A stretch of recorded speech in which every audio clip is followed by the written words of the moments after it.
இறையேசுவில் பிரியமான சகோதர சகோதரிகளே, நமது ஆண்டவர் இயேசு கிறிஸ்துவுடைய திருப்பெயரால் உங்களுக்கும் உங்கள் குடும்பத்தில் இருக்கிற அனைவருக்கும் அன்பும் சமாதானமும் மகிழ்ச்சியும் உண்டாவதாக. அன்பு மிக்கவர்களே, அக்டோபர் மாதம் 19ஆம் தேதி தாயாம் திரு அவை பொது காலத்தினுடைய 29வது ஞாயிற்றுக்கிழமையை தான் சிறப்பித்துக் கொண்டிருக்கிறது. அன்பு மிக்கவர்களே, இன்றைக்கு நமக்கு கொடுக்கப்பட்டிருக்கிற 3 வாசகங்களும் நாம் ஜெபிக்க வேண்டும், எப்பொழுதும் ஜெபிக்க வேண்டும், இடைவிடாமல் ஜெபிக்க வேண்டும், பொறுமையோடு காத்திருக்க வேண்டும், நம்பிக்கையோடு காத்திருக்க வேண்டும், இறைவனுடைய 2வது வருகைக்காக என்கிற ஒரு அழகான ஆழமான ஒரு செய்தியைத்தான் இன்றைக்கு நமக்கு சொல்லி தருகிறது. நாம் வாழ்கிற இந்த ஒரு உலகத்தில் இன்றைக்கு ஜெபம் என்றாலே ஒரு மாறுபட்ட ஒரு புரிதலை தான் இன்றைக்கு நம்ம கொண்டிருக்கிறோம். ஜெபம் என்பது வெறும் நம்முடைய தேவைகளுக்காக மன்றாடுவது. ஜெபம் என்பது நாம் கேட்டதையெல்லாம் இறைவன் நமக்கு கொடுக்க வேண்டும். ஜெபம் என்பது இறைவனிடத்துல ஒரு பிஸ்னஸ், அதாவது வியாபாரம் பண்ணுற மாதிரி. எனக்கு திடீர்னு இந்த ஒரு காலகட்டத்தில் இப்படி ஒரு தேவை இருக்கிறது, அதனால் நான் இறைவனிடத்துல ஜெபிப்பேன், கோயிலுக்கு வருவேன், காணிக்கை ஒப்பு கொடுப்பேன், அல்லது மெழுகுதிரிகளை நான் காணிக்கையாக கொடுப்பேன், அல்லது நான் என்னுடைய பொருத்தனைகளை வைத்துக்கொள்வேன். வேளாங்கண்ணிக்கு வரேன், நான் மொட்டை அடிக்கிறேன், அப்படி இல்லைன்னா நான் பொருட்களை பொருத்தனையாக நான் கொடுக்குறேன். அப்படி என்று வியாபாரம், நான் இதை உங்களுக்கு ஒரு தியாகமாக செய்கிறேன், நீங்கள் எனக்கு அதுக்கு பதிலாக நீங்கள் எனக்கு அது திரும்ப ஆசீர்வாதமாக கொடுங்கங்கிற மாதிரி ஒரு வியாபார மனநிலையோடு தான் இன்றைக்கு நம்முடைய ஜெப வாழ்வு இருக்கிறது என்பதை ஓரளவு புரிந்து கொள்ள முடிகிறது. அப்படி என்றால் அடிப்படையிலேயே ஜெபத்தை பற்றின ஒரு தவறான புரிதல் அல்லது ஜெபத்தை பற்றின சரியான புரிதல் இல்லாத ஒரு நிலையில தான் நம்ம இருக்கிறோம். இதை விளக்குவதற்காக, இதை நம்மிடம் புரிய வைப்பதற்காகத்தான் என்னவோ இன்றைக்கு 3 வாசகங்களும் ஜெபத்தினுடைய வல்லமையை பற்றி நமக்கு எடுத்துரைக்கின்றன. அன்புமிக்கவர்களே, நமக்கு கொடுக்கப்பட்டிருக்கிற முதல் வாசகம் விடுதலை பயண நூலிலிருந்து கொடுக்கப்பட்டிருக்கிறது. அதாவது, வாக்களிக்கப்பட்ட நாட்டிற்கு எகிப்து தேசத்திலிருந்து மோசேவினுடைய வழி நடத்துதலால் மக்கள் வந்து கொண்டிருக்கிறார்கள். அவர்கள் சந்திக்கிற ஒரு முதல் போர். இதற்கு முன்னம் மக்கள் தண்ணீர் கிடைக்காத ஒரு சூழல்ல மோசேவிடத்துல மன்றாடுகிறார்கள், புலம்புகிறார்கள் என்று வைத்துக் கொள்வோம்.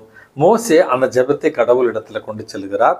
கடவுளுடைய அறிவுறுத்தலின்படி ஒரு பாறையின் மீது தன்னுடைய கோலை தட்டிய பிறகு அந்த இடத்துல அவர்களுக்கு வனாந்தரத்துல நீரூற்று அவர்களுக்கு கிடைக்கிறது. அன்புமிக்கவர்களே, இதற்கு பிறகு நடக்கிற ஒரு முதல் போர் அமலேக்கியர்களுக்கும் இஸ்ரேல் மக்களுக்கும் இடையே நடக்கிற ஒரு போர்.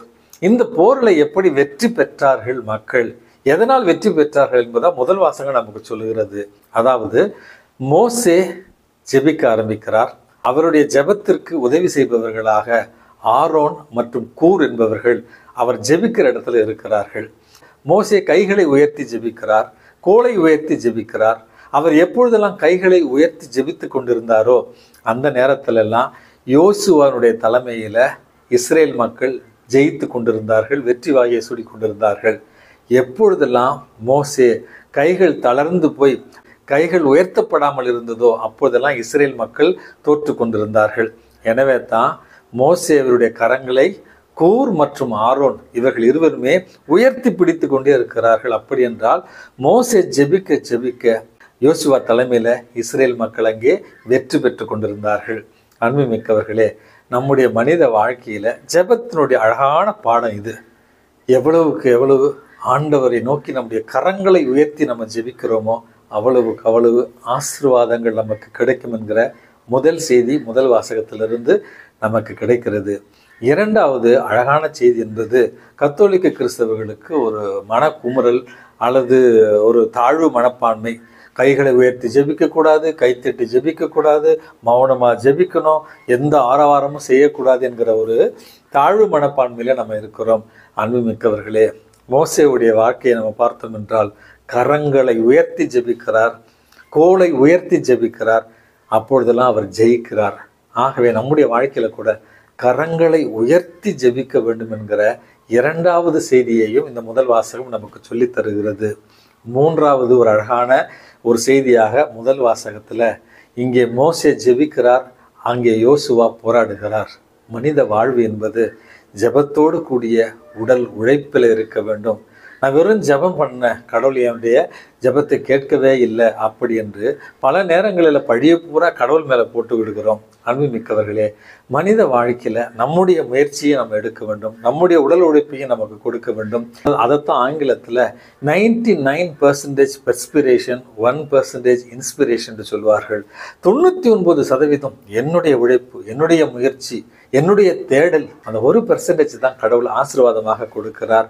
எனவே தான் அன்புமிக்கவர்களே, ஜெப வாழ்க்கையில் நம்முடைய முயற்சியும் நம்முடைய இறை வேண்டலும் முக்கியத்துவம் பெறுகிறது என்பதையும் இந்த முதல் வாசகத்தில் நம்ம புரிந்து கொள்ளலாம். இன்றைக்கு நமக்கு கொடுக்கப்பட்டிருக்கிற இரண்டாவது வாசகம் என்பது திருத்தூதர் பவுல் தீமோத்தேயுவுக்கு எழுதிய மடலிலிருந்து, கடிதத்திலிருந்து நமக்கு கொடுக்கப்பட்டிருக்கிறது. அதனுடைய முதல் பகுதி நம்முடைய கிறிஸ்தவ அருள் வாழ்விற்கு அடிப்படையாக இருக்க வேண்டியது இறை வார்த்தையை வாசித்து தியானித்து அதன்படி நடத்தல். அன்புமிக்கவர்களே, இன்றைய மன்னா நற்செய்தியை கேட்பவர்கள் அல்லது நான் பல இடங்களுக்கெல்லாம் நற்செய்தி அறிவிக்க செல்கிற நேரத்தெல்லாம் இந்த ஒரு விஷயத்தை கடைசியில் சொல்லி முடிப்பேன், எல்லா குடும்பங்களிலும் இறை வார்த்தையை வாசிக்க வேண்டும் அப்படி என்று. அதைத்தான் பவுலடியார் இன்றைக்கு நமக்கு சொல்லுகிறார். இறை வார்த்தையை வாசித்து தியானித்து அதை அறிவிக்கிற ஒரு வாழ்வு தான் உண்மையாகவே கடவுளை சார்ந்த ஒரு வாழ்வாக இருக்கும். அந்த ஒரு வாழ்வு தான் நம்மை விசுவாசத்தில் உறுதிப்படுத்தும் என்கிற அழகான செய்தியை தான் இந்த இரண்டாவது வாசகம் நமக்கு தெளிவுற சொல்லுகிறது. இறை வார்த்தையை வாசித்து அதை தியானித்து இறைவனுக்காக காத்திருக்க வேண்டும் என்பது தான் அந்த செய்தி.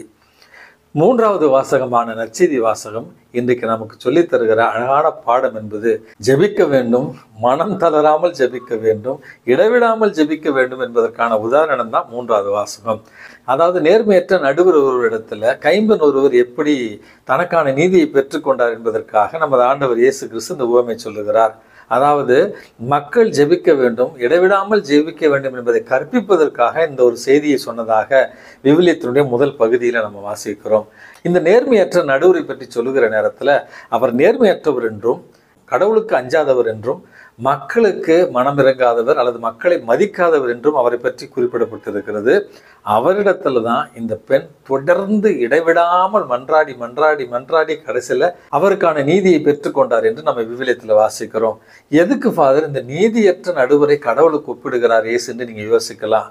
நீதியற்ற, கடவுளுக்கு அஞ்சாத, மனிதர்களை மதிக்காத, தீய எண்ணம் கொண்ட அந்த நடுவருக்கே தொடர் முயற்சியினுடைய ஒரு விளைவாக அந்த நீதியை கொடுக்க வேண்டும் என்று தோணுகிறது என்றால், அன்பும் நீதியும் இரக்கமும் உருவாக இருக்கிற நமது கடவுள் நமக்கு இறங்காமல் இருப்பாரா என்பதை புரிய வைப்பதற்காகத்தான் நேர்மையற்ற அந்த நடுவரை பற்றின ஓமையாக அதை நம்ம வாசிக்கிறோம்.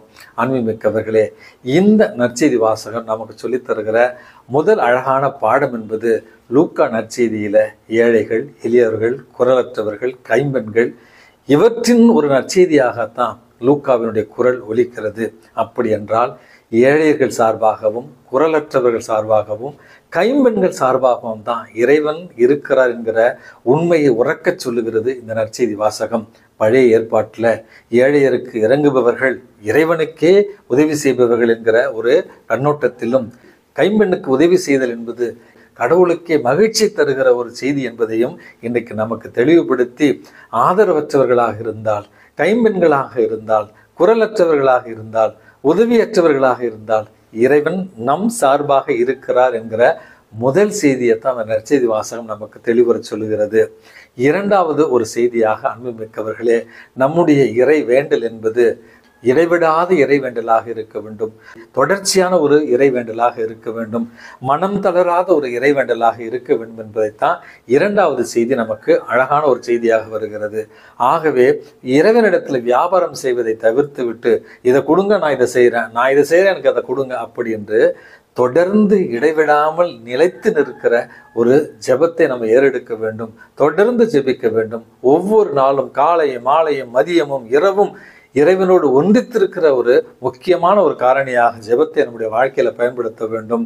மனவெல்லிய ஜெபங்கள், இயேசுவனுடைய திருநாம ஜெபங்கள், இவை அனைத்துமே ஒரு நாள் முழுவதும் இறைவனோடு நாம் ஒன்றித்திருப்பதற்காக நமக்கு உதவி செய்ய வேண்டும் என்பதற்காகத்தான் இடைவிடாமல் ஜெபியுங்கள், தொடர்ந்து ஜெபியுங்கள் என்கிற இந்த இரண்டாவது செய்தி நமக்கு கொடுக்கப்பட்டிருக்கிறது. அன்புமிக்கவர்களே, மூன்றாவது ஒரு செய்தியாக இந்த கைம்பெண்ணினுடைய இறை வேண்டல் என்பது நமது ஆண்டவர் இயேசு கிறிஸ்து கல்வாரியில இறப்ப ஜெபிப்பதற்கு முன்பாக கடவுளிடத்துல ஏறெடுத்த ஒரு ஜெபத்தை போலவும் கத்தோலிக்க திரு அவை தன்னுடைய அருள் வாழ்வில ஒவ்வொரு நாளும் நமது ஆண்டவர் இயேசு கிறிஸ்துவனுடைய 2ஆம் வருகைக்காக காத்திருக்கிற தொடர் இறைவேண்டலை போலும் இருக்கிறது என்பதை இன்றைக்கு நம்ம புரிந்து கொள்ள வேண்டும். ஜெபத்தினுடைய முக்கியமான ஒரு பரிமாணத்தை தான் உங்களுக்கு இன்றைக்கு நான் சொல்ல விரும்புகிறேன். கடந்த 2-3 வாரங்களாக எனக்கு இன்றைய மன்னாவிலிருந்து வெளிநாட்டை சார்ந்த ஒரு குடும்பத்திலிருந்து தொடர்ந்து ஜெபத்திற்கான ஒரு அழைப்பு வந்து கொண்டே இருந்தது. அன்புமிக்கவர்களே, குடும்பத்துல மிகப்பெரிய ஒரு பேரடியாக அந்த குடும்பத்துல புற்றுநோயால் பாதிக்கப்பட்ட ஒரு சகோதரிக்காக தான் ஜெபிக்க சொல்லியிருந்தார்கள். தொடர்ந்து நாங்கள் எல்லோரும் ஜெபித்தோம். அந்த குடும்பத்துல ஜெபித்தார்கள், பலர் அவர்களுக்காக ஜெபித்தார்கள், பல குருக்கள் தொலைவில் இருந்து அந்த குடும்பத்திற்காக ஜெபித்தார்கள். எல்லோருடைய எண்ணமும் ஏக்கமும் ஆசீர்வாதமாக அந்த சகோதரி அந்த புற்றுநோயிலிருந்து மீண்டு வந்துவிட வேண்டும் என்பதுதான் எங்களுடைய ஜெபமாக இருந்தது. ஆனால் கடந்த 2-3 நாட்களுக்கு முன்பாக அந்த சகோதரி இறைவனடி சேர்ந்தார். கடைசியில அந்த குடும்பமே இதை ஒரு இறை சித்தமாக ஏற்றுக்கொண்டு, ஒருவேளை எங்களுடைய சகோதரி இன்னும் துன்பப்படக்கூடாது என்பதற்காக கடவுள் தன்னிடத்தில் அவரை அழைத்து கொண்டாரோ என்னவோ தெரியவில்லை, நம்பிக்கையோடு இறைவனுடைய சித்தத்தை நாங்கள் ஏற்கிறோம் அப்படின்னு சொன்னார்கள். அன்புமிக்கவர்களே, பல நேரங்களில் நம்முடைய வாழ்க்கையில கூட ஜெபம் என்பது நாம் விரும்பியதை இறைவன் கொடுக்க வேண்டும் என்கிற ஒரு மனநிலையில தான் இருக்கிறது. இல்லை அப்படி என்றால் கெத்செமனி தோட்டத்துல அல்லது சிலுவையில நமது ஆண்டவர் இயேசு கிறிஸ்துவனுடைய அந்த அழகான ஜெபத்தை இறைவன் கேட்டு சிலுவையிலிருந்து அவருக்கு விடுதலை கொடுத்திருப்பார். அன்புமிக்கவர்களே, ஜெபம் என்பது நம்முடைய சித்தத்தை இறைவன் நிறைவேற்ற வேண்டும் என்பது அல்ல. ஜெபம் என்பது எல்லா நேரத்திலும் இறைவனுடைய சித்தம் நம்முடைய வாழ்வில் நிறைவேறுவதை ஏற்றுக்கொண்டு வாழ்வது என்பதைத்தான் 3வது செய்தியாக இன்றைக்கு நம்ம புரிந்து கொள்ள வேண்டும். ஜெபிக்க வேண்டும், தொடர்ந்து ஜெபிக்க வேண்டும், இடைவிடாமல் ஜெபிக்க வேண்டும். ஆனால் இறைவனுடைய சித்தம் நம்முடைய வாழ்க்கையில நிறைவேற ஜெபிக்க வேண்டும் என்பதையே இந்த வாசகங்கள் நமக்கு அழகாக சொல்லி தருகின்றன.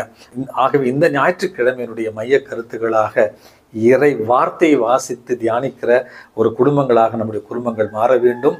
கரங்களை உயர்த்தி ஜெபிக்கிற, இடைவிடாமல் ஜெபிக்கிற குடும்பங்களாக நம்முடைய குடும்பங்கள் மாற வேண்டும். 3வது, எல்லா ஜெபத்திலும் இறைவனுடைய சித்தம் நம்முடைய குடும்பத்தில் நிறைவேறுகிற, அந்த சித்தத்தை ஏற்றுக்கொள்ளுகிற விசுவாசமுள்ள நீதிமான்களாக நம்ம இருக்க வேண்டும். இயேசு கிறிஸ்து 2வது வருகையின் போது திரும்ப வருகிற வரையில நம்பிக்கையோடு மனம் தளராமல் ஜெபித்து காத்திருக்கிற பிள்ளைகளாக மாற வேண்டும் என்று ஒருவருக்காக ஜெபிப்போம். எல்லாம் வல்ல இறைவன் தந்தை, மகன், தூய ஆவி உங்களையும் உங்கள் குடும்பத்தில் இருக்கிற அனைவரையும் நிறைவாக ஆசீர்வதித்து பாதுகாத்து வழி நடத்துவாராக. ஆமேன்.